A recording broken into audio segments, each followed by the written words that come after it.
this. Good morning.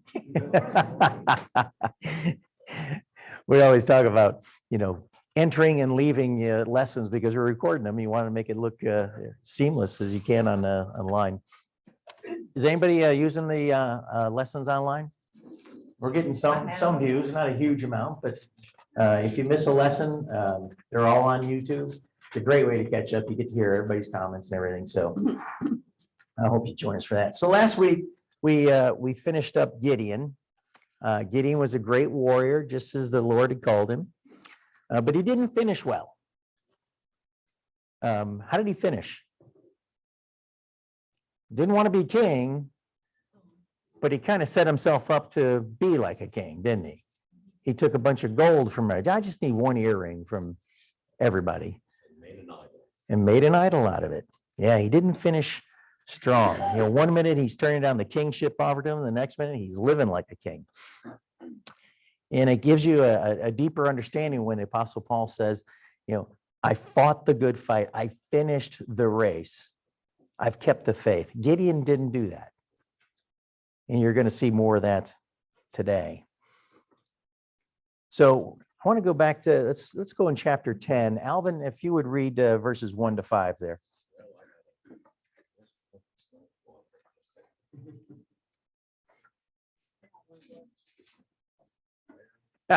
She's got a paper copy that works. Chapter 10, verses 1 to 5. You want him to use the microphone?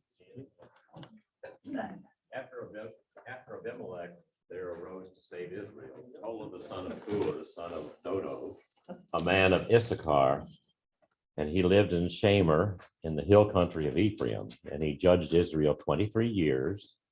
Then he died and was buried in Shamir. After him arose Jair the Gileadite, who judged Israel 22 years. And he had 30 sons who rode on 30 donkeys, and they had 30 cities called Havoth Jair to this day, which are in the land of Gilead. And Jair died and was buried in Ammon. Now I have somebody else do the reading because I just started laughing when you hear about the son of Dodo. Yeah.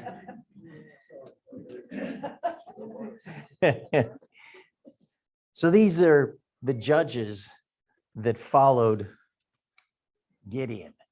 You see him right in here. We're going to be looking at, this is pronounced Jephthah. So if you're going to enunciate it, Jephthah, that's how it's enunciated.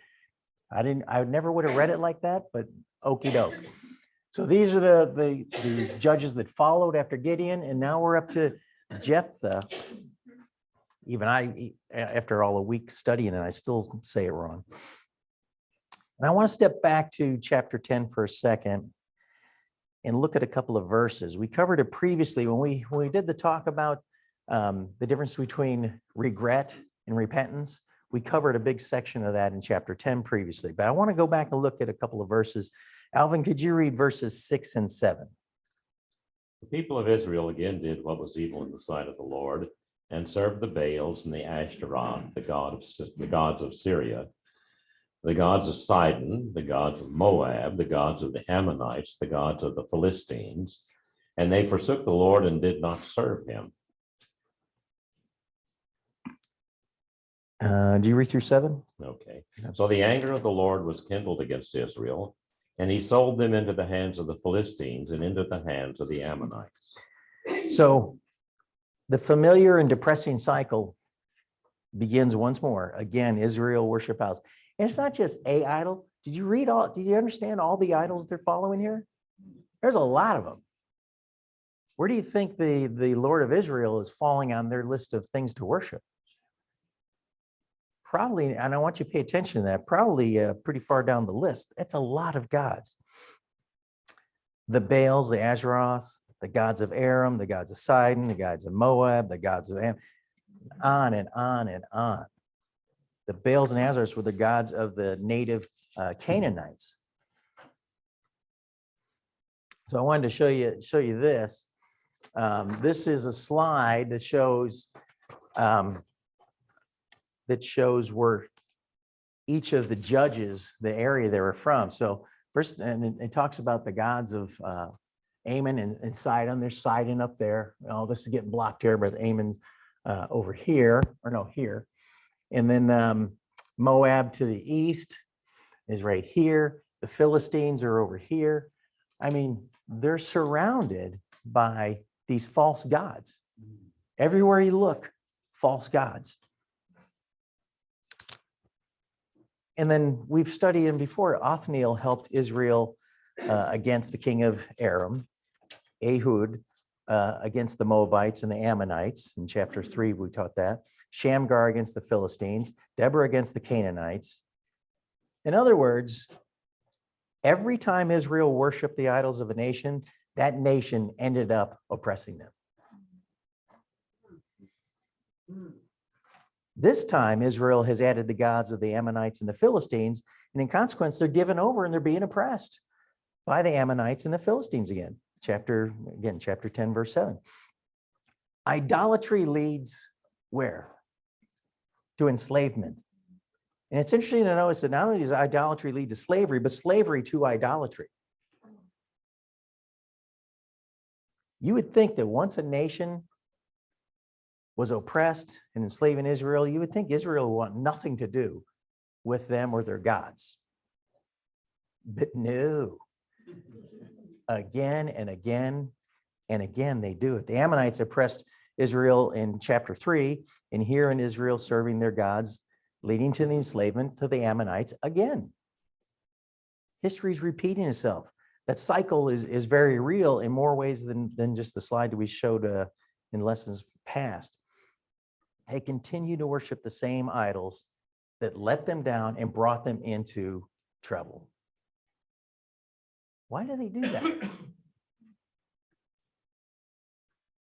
Why do you think they do that? Well, in other places said because their heart was not set on God. Thank you. I have that written down here. Yeah, their hearts haven't changed. And that's why that lesson we did about regret or repentance was so important, is because their hearts haven't changed. And every time they get oppressed, they start worshiping those gods from those oppressors. You know, if someone seeks their value and purpose in a relationship, for example, sacrificing everything to a marriage, which then fails, it seems natural to think, I need another relationship. I need a better spouse. You see, our problem is not worshiping an idol. It's not worshiping an idol enough. And that's the way Israel thinks. And that's the way people in general tend to think. I need to worship this idol even more. I need to love my wife even more, to an unhealthy level. That's the way people think when they're putting idols in their life. And God is settled in his anger at idolatry. It says he sold them into the hands of their enemies. Can you imagine that? If the Lord sold you in the hands of your enemies?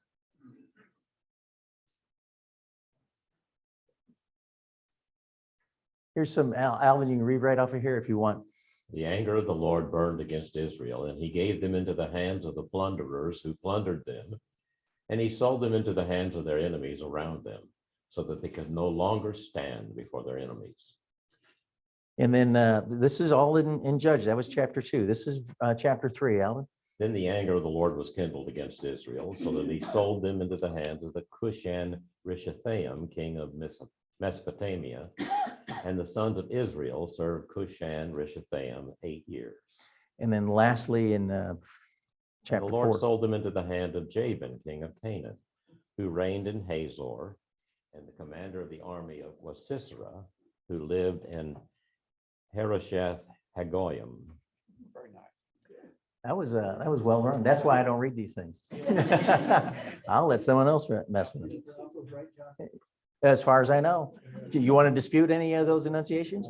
I think he's good. And we see that again in chapter 10 here. He sold them. He sold them. You know, when you sell a car to another person, it means that owner can do with it whatever they want.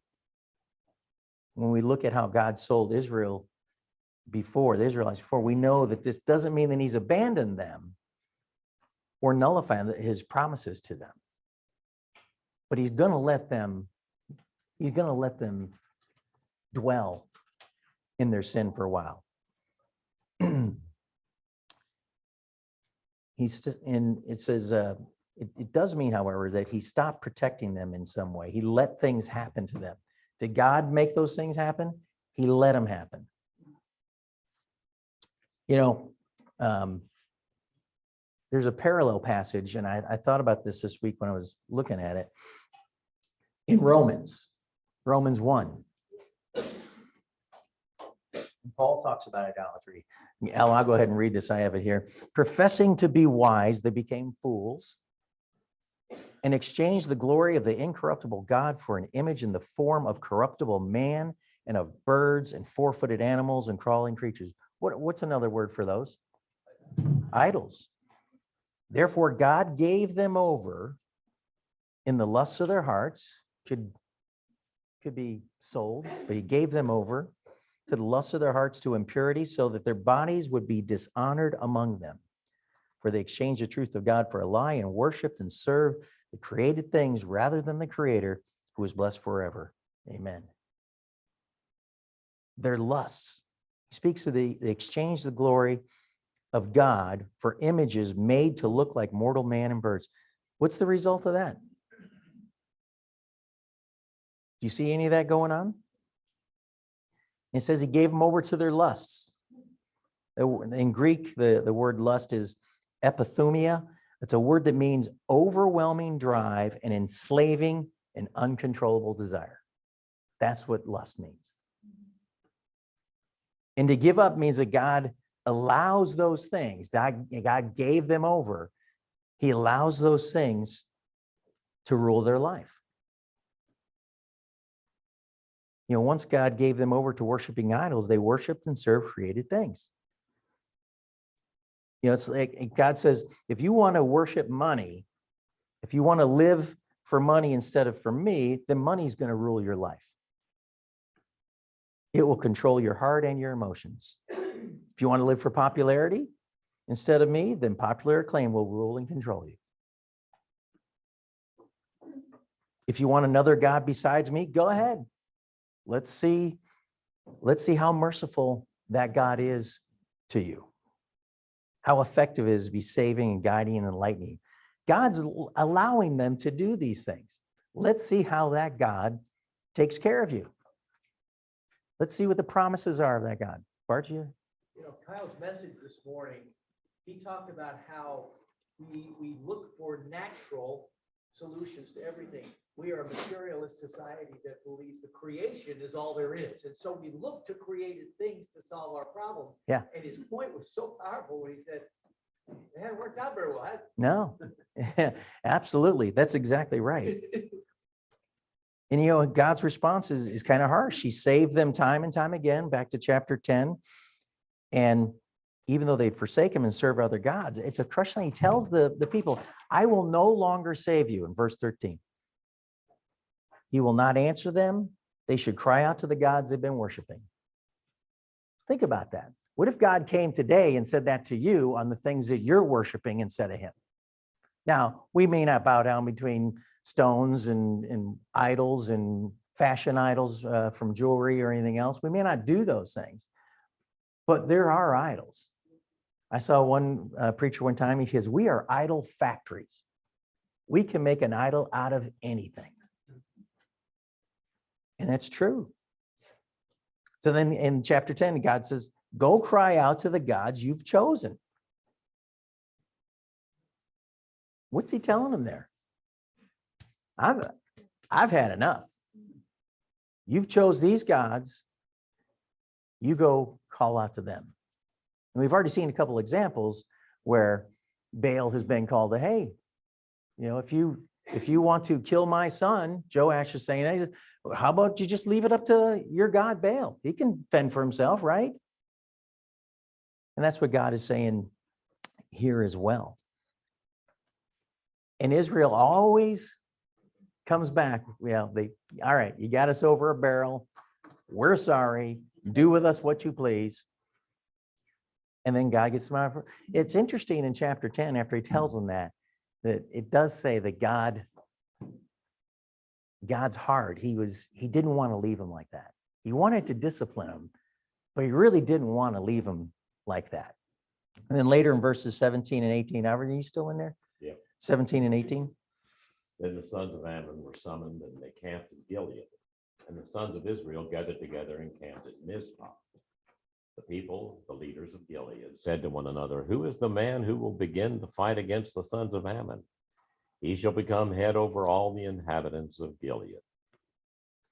So now they're oppressed, and now God has not intervened. And now who are we going to get to take care of us? Who is going to lead us in the fight against the sons of Ammon? He shall become head over all the inhabitants of Gilead. What are they saying? They're not going to wait around for God. We need to find someone, and then he can be the head of us. So who is the man who will fight against the people of Ammon? Israel gathered, they have no leader. God's pattern for doing great works among his people is to raise up a man. Now, God could do the work all by himself. He doesn't need help from us. He could send angels to do the work for him. He could use a leaderless mob of Israelites and accomplish what he wanted to accomplish if he wanted to. Yet God's normal means of operating is to raise up a man and through that man do a great work. God uses leaders. Even as we've seen in Judges so far, some very flawed leaders, God still uses them. Now, there's a reason I went through all of this again in chapter 10, in the section about idols, because I don't want you to forget it. As we go into chapter 11, we're going to approach some scripture that it's even hard to utter some of the words sometimes. I don't think we have a deep enough grasp of what evil really is. I mean, it's repeated so many times in the book of Judges that it almost becomes commonplace. Once again, Israel did evil in the sight of the Lord. How many times do we say it? We're only in chapter 11 and we've heard it 7 or 8 times already. Do we really have a concept of what evil really is? Bart. Maggie Thatcher, back in the 90s, I think it was the 90s, went on a visit to Srebrenica, where they had the Balkan Wars, and there were the mass graves where they had shot all those people and killed them. And she came back deeply, deeply moved, and she said, you know, everyone should once in their life have to face real evil. Yeah. I remember Patsy and my daughter took a trip to Poland and got to visit, was it Auschwitz? Huh? And she says, you go there, it still smells like evil. Yeah. Think about that. And I don't think that we really give enough credit to what the word evil really means and how upsetting it was to the Lord. But you're going to get a better example of it today. Alvin, could you read, we're going to go into chapter 11 now. Could you read verses 1 to 3? Now Jephthah the Gileadite was a valiant warrior, but he was the son of a harlot, and Gilead was the father of Jephthah. Gilead's wife bore him sons, and when his wife's sons grew up, they drove Jephthah out and said to him, "You shall not have an inheritance in our father's house, for you are the son of another woman." So Jephthah fled from his brothers and lived in the land of Tob, and worthless fellows gathered themselves about Jephthah, and they went out with him. You know, brave and notable men of Israel have always have a clouded pedigree. His mother was a harlot, which is to say a prostitute. And the area of Gilead was the part of Israel that lay east of the Jordan River. I don't know if I have those. Nope, don't have that yet.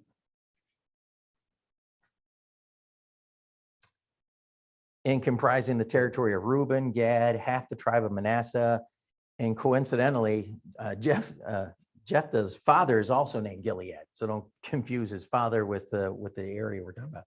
In the world's eyes, leaders and people are people from Ivy League schools. You ever look at the pedigree of some of the politicians? Not that I think they're great leaders, but they have a strong family background. You know, you come from the Bush family or the Kennedy family or whatever. You have a pedigree that is assigned to you. I was going to say no police record, but that's not even true anymore. Politicians. Jephthah is someone without any of these things. He's the illegitimate son of a prostitute. He was driven out of his home and by his brothers. They kicked him out of town, half brothers. So to say that he came from a dysfunctional family is an understatement. And then it says that that version, what did it say, Alvin? He hung out with worthless fellows. In NIV, I think says scoundrels. But the worthless men could also be translated to mean poor people or someone without property. I think it tends to be more people with scoundrels. I think that's a better word. And he hangs out. Of course, it's also possible they plundered villages of enemy peoples like the Ammonites. We don't know. We're not given a lot of information there, but he's associated himself with scoundrels. Alvin, let's go ahead and read verses 4 to 8. It came about that after a while that the sons of Ammon fought against Israel. When the sons of Ammon fought against Israel, the elders of Gilead went to Jephthah from the land of Tom. And they said to Jephthah, "Come and be our chief, that we may fight against the sons of Ammon." Then Jephthah said to the elders of Gilead, "Did you not hate me and drive me from my father's house? So why have you come to me now that you are in trouble?" The elders of Gilead said to Jephthah, "For this reason we have now returned to you, that you may go with us and fight with the sons of Ammon and become head over all the inhabitants of Gilead." Well, this is a fine how do you do, isn't it? First, they kick his butt out of town, okay? And now you're in trouble with your enemy, and now you want him to come back and help you. What's the old adage? The enemy of my enemy is my friend. Is that how it goes? And that's exactly what they're doing here. They come back with their tails between their legs. Please come back and help us. But there's a caveat. What else do they tell them? We will make you head over all of us after we've fought this battle and after we won this battle. You will be the head on all of us. So far, God has not been mentioned in anything. You know, when God rose up Gideon, he appeared to him. He found him hiding in the wine press.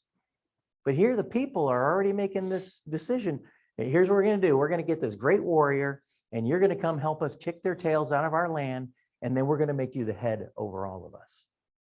And God's nowhere to be found at this point. It's not enough that the Galileanites, I can't even pronounce it. They used Jephthah, but they also treated him badly, and now they want him to rescue them. Alvin, read verses 9 through 11. So Jephthah said to the elders of Gilead, "If you take me back to fight against the sons of Ammon, and the Lord gives them up to me, will I become your head?" The elders of Gilead said to Jephthah, "The Lord is witness between us. Surely we will do as you have said." Then Jephthah went with the elders of Gilead, and the people made him head and chief over them. And Jephthah spoke all his words before the Lord at Mizpah. So what do you think? This is quite the deal. I think Jephthah is a pretty good negotiator. Okay, they've offered up something. He says, let me make this clear. After I win this battle for you, I'm going to be the head over all of you. That's what you're telling me. He gets that clarification from them. He was only willing to assume the leadership if the crisis, if he could remain the leader after it. And experience is the mother of caution. Jephthah double checks to make sure that they really mean what they're saying. He accepts the judgeship, and people make him head and commander over them in verse 11. Now, many have noticed between the Israelites' dialogue with him, the dialogue with God in chapter 10, verses 10 to 16, with Jephthah here. The Gideonites presume that Jephthah will help them. He makes them ask again with more humility and acceptance that rescue comes with rule. That's the exact conversation the Israelites had with God in chapter 10. And now they're having it with Jephthah. He's a good negotiator, and we'll see he's a great fighter. He's been raised, had he been raised in comfort and ease, he never would have been able to do this. I think the fact that he was born of the circumstances he was in has created the warrior in him. So he's a shrewd negotiator, and we're going to see that he's a great fighter as well. Now, Alvin, go ahead and read verses 12 to 14. Now Jephthah sent messengers to the king and the sons of Ammon, saying, "What is between you and me that you have come to fight against my land?"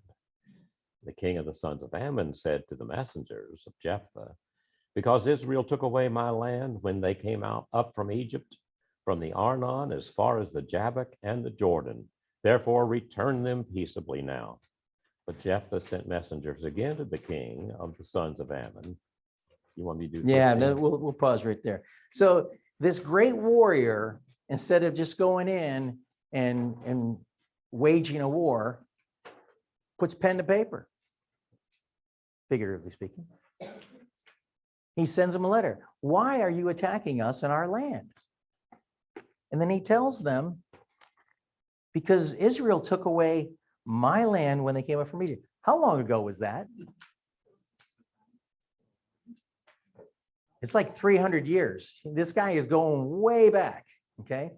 And we're not going to read word for word this whole section here, but Jephthah gives 3 arguments to refute his claim.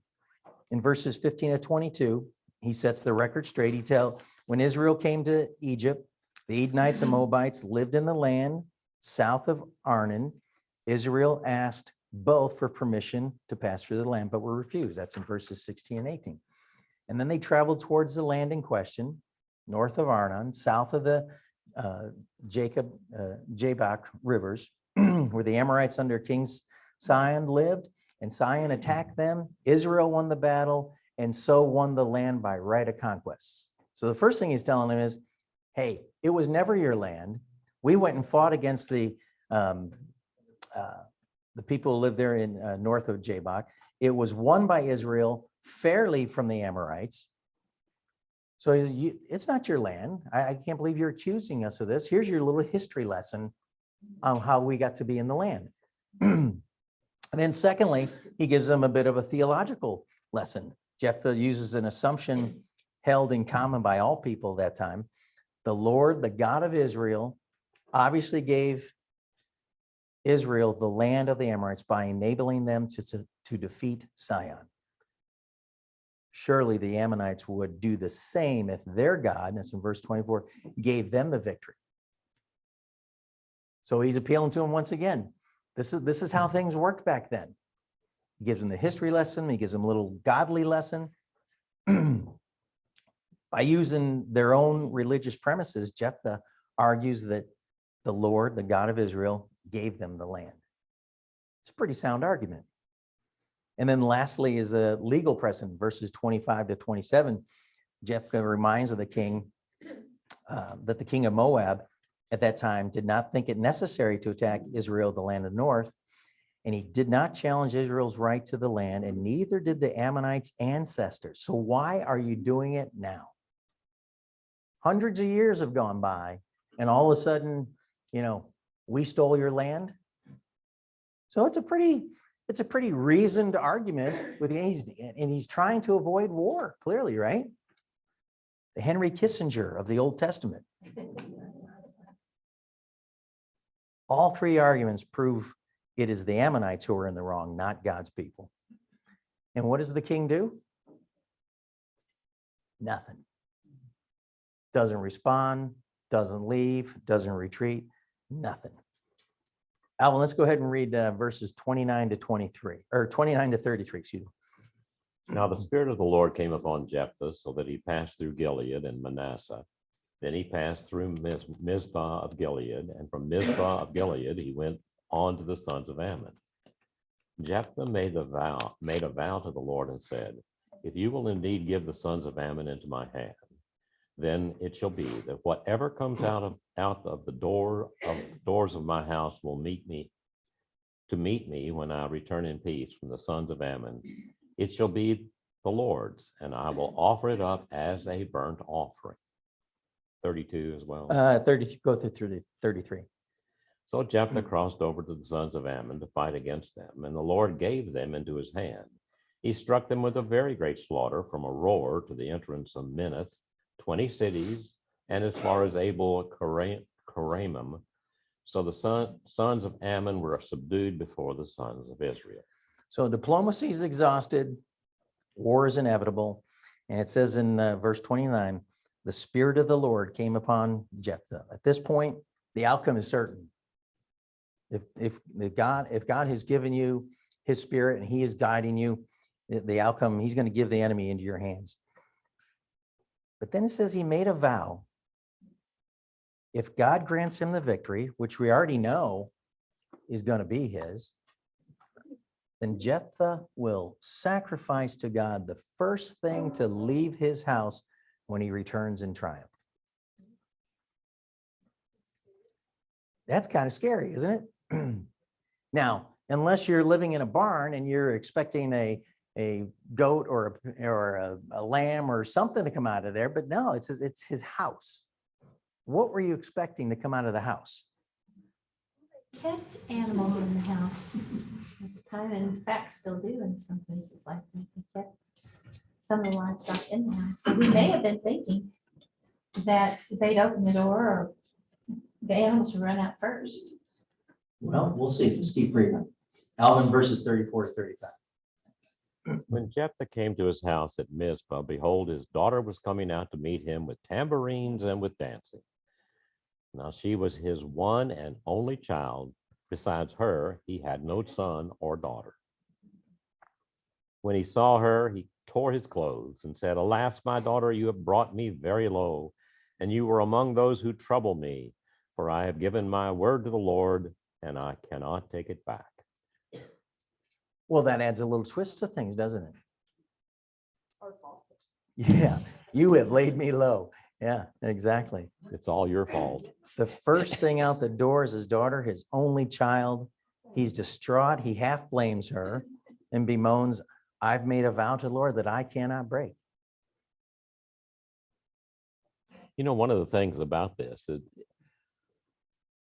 Jephthah may not have been very smart, but he was honorable. Yeah, exactly. You know, and also one of the key themes, we talked about this early on, was the phrase, every man did what he thought was right in his own eyes. Okay.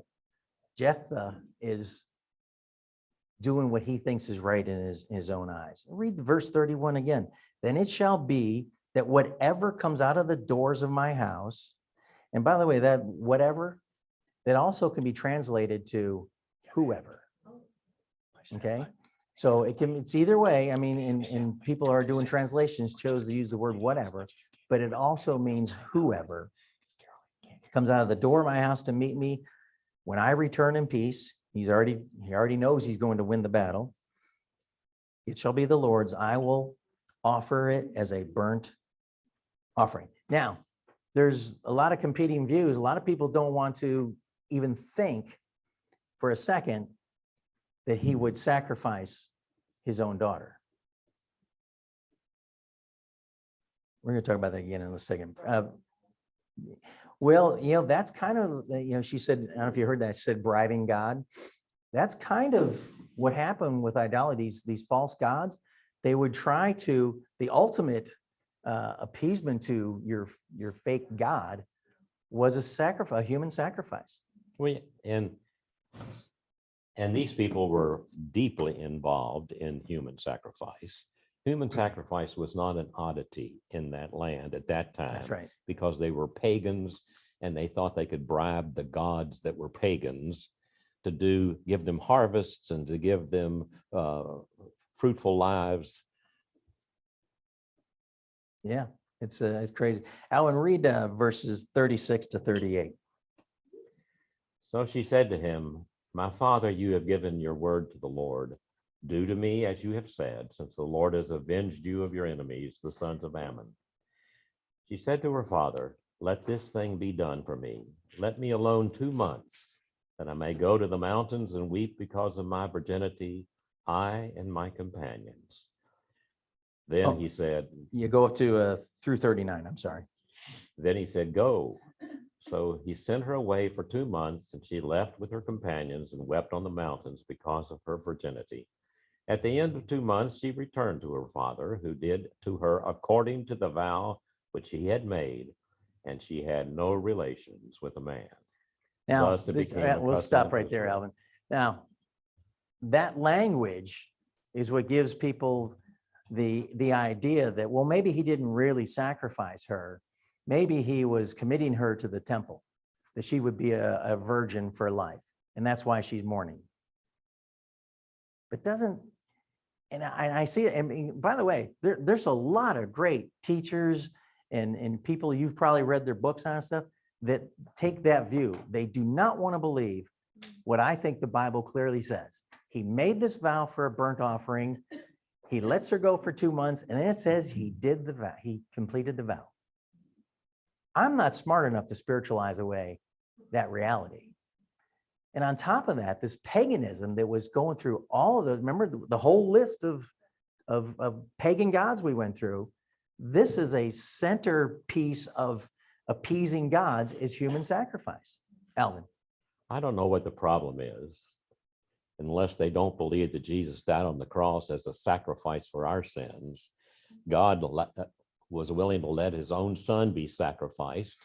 And in this case, this man sacrificed his daughter because he had vowed to God that if he would win and God would show favor on him, he would give up whatever came out of his house. Whatever came out. Now, we may be skittish about it, but he That's was the dealing harsh like reality. a man, honorable man to God. And that's why I said earlier on, I don't know that we fully appreciate what the word evil meant. And now we're getting a hard look at what evil looks like. And we don't want to accept that as the truth in the scripture. Oh, no. He must, surely God meant something else. Did God said he would take that offer? He would take that, his offering? Did God tell him it was okay to do that? In fact, this was what was puzzling to me, was that he apparently had a pretty decent knowledge of Israel's history. Okay.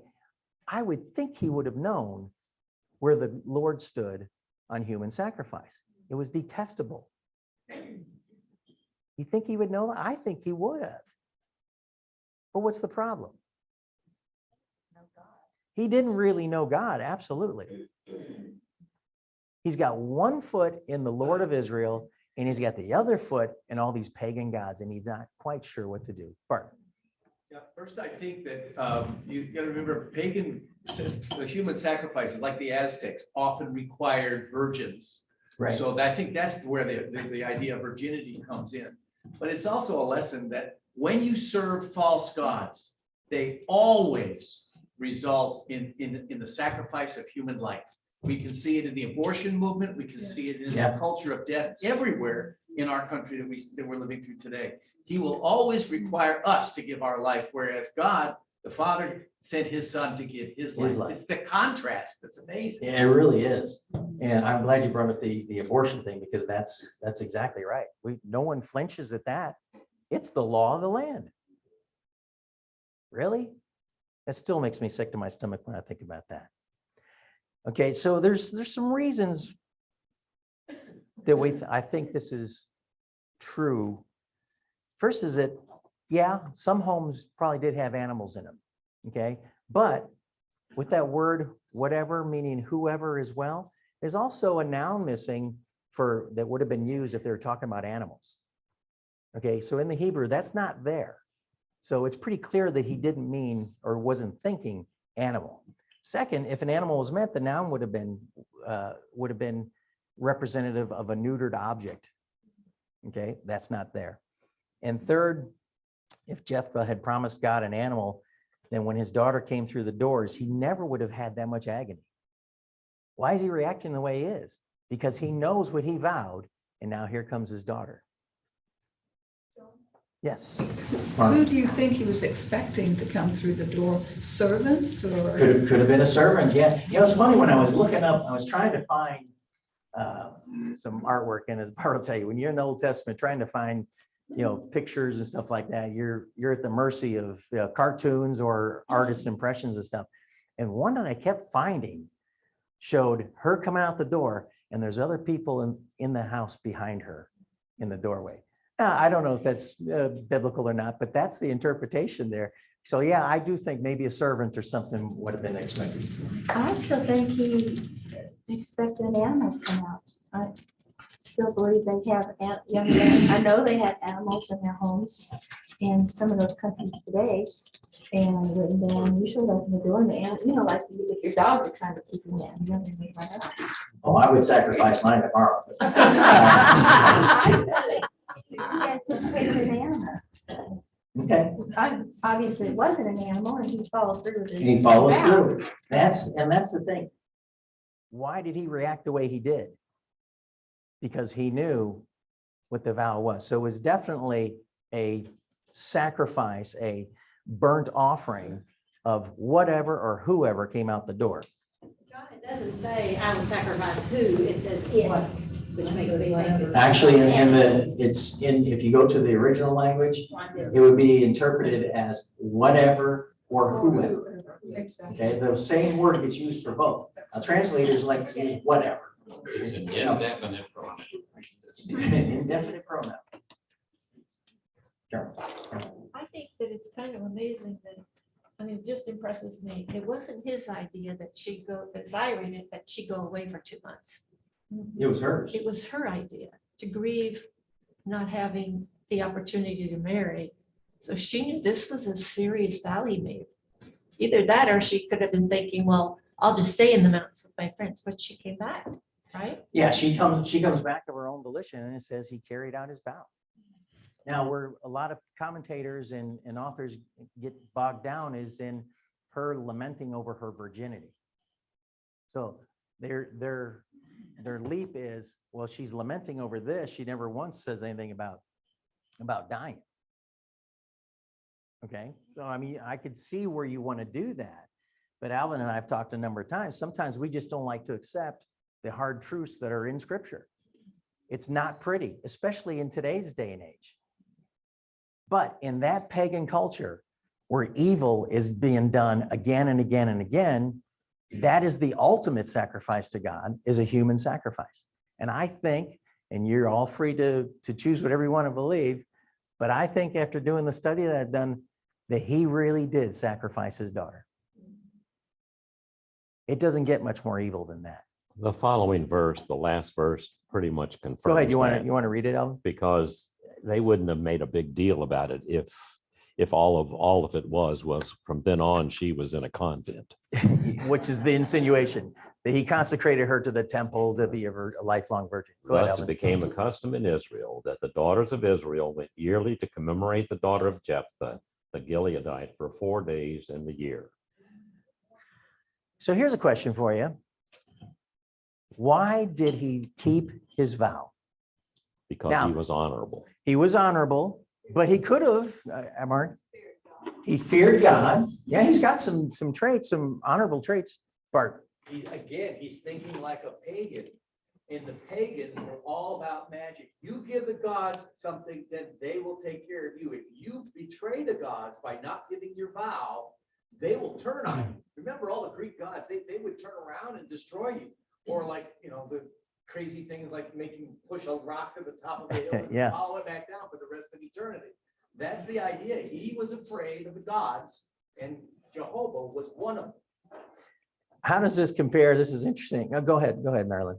Well, earlier on, he had negotiated this deal, so if this goes well, he's going to be the leader. Right. How much might that have played into his willingness to go through with the sacrifice, because he really wanted to be the leader? That's a good point. Although first of all, the vow is foolish. The people didn't ask him to make any kind of vow like that. They just wanted him to fight for him. So it's really on him for making this vow in the first place. So my question was, how does this compare with Abraham being willing to sacrifice Isaac. Yeah, I was thinking that. Yeah. How does it God compare? asked Abraham to do it. Or He told Okay. Abraham to do it. What else? And God told Abraham to sacrifice, to go on the mountain. Bart? Didn't he? Abraham says, when we're done, Yes, sir. we will come back. He will come back knew to that you. God's promises were to be given through Isaac. Yeah. And so he figured even if God has to raise him from the dead, he'll come back. That's right. All the descendants, are going to come from Isaac. So he knew that even if he killed him, that God would or could restore him. Okay. Yeah, I just thought it was interesting that the similarities in there. desensitized to violence. Well, that's a great point. I actually had that in my notes somewhere. I think I skipped over it. He is desensitized to violence. I mean, think about what's going on. Think about the stories that we've read so far in the book of Judges. It's all fighting. It's all violence. You think that doesn't have an impact on you? I think it does. And we're about to see that again here in just a second. Alvin, did you have a comment? No? Let's move on and go to Judges 12. And Alvin, if you would read verses 1 to 7. Then the men of Ephraim were summoned, and they crossed the Zaphon and said to Jephthah, "Why did you cross over to fight against the sons of Ammon without calling us to go with you? We will burn your house down All on right, you." hang on just a second. Here those guys from Ephraim are again, okay? And what did Gideon do? He was very appeasing to them, and he, calmed them down. Jephthah is not Gideon. Go ahead, Alvin. Jephthah said to them, "I and my people were in great strife with the sons of Ammon. When I called to you, you did not deliver me from their hand. When I saw that you would not deliver me, I took my life in my hands and crossed over against the sons of Ammon, and the Lord gave them into my hand. Why then have you come up to me this day to fight against me?" Go ahead, more. Just pause for just a second. What's going on with these guys at Ephraim? They want the glory of victory, whether they fought it or not. And now you're messing with a warrior.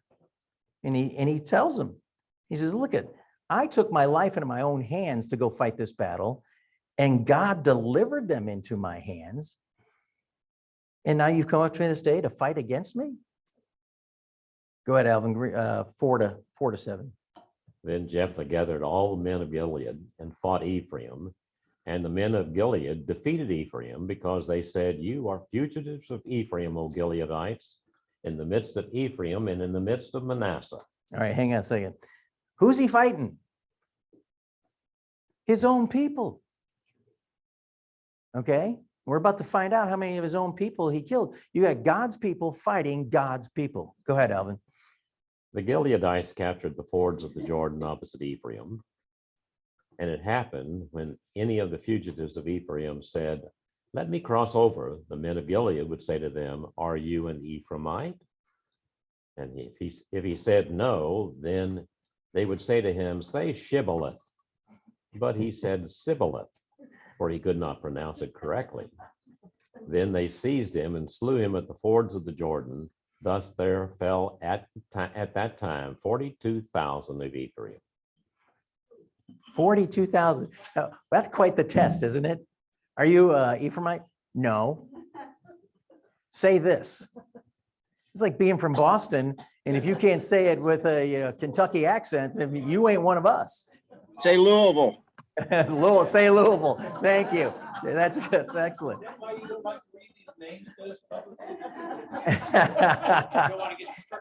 Yeah, I don't want to get struck down. Isn't that's I had to laugh out loud when I read that. Pronounce this word. It's different. Every time we go back to Wisconsin, everybody says we have a Southern accent, but everybody down here thinks we talk like Wisconsinites. Which, by the way, I saw this map the other day. It said what are the drunkenest cities in the whole country, and they're picking out different cities in different states, and then in Wisconsin it says all of them.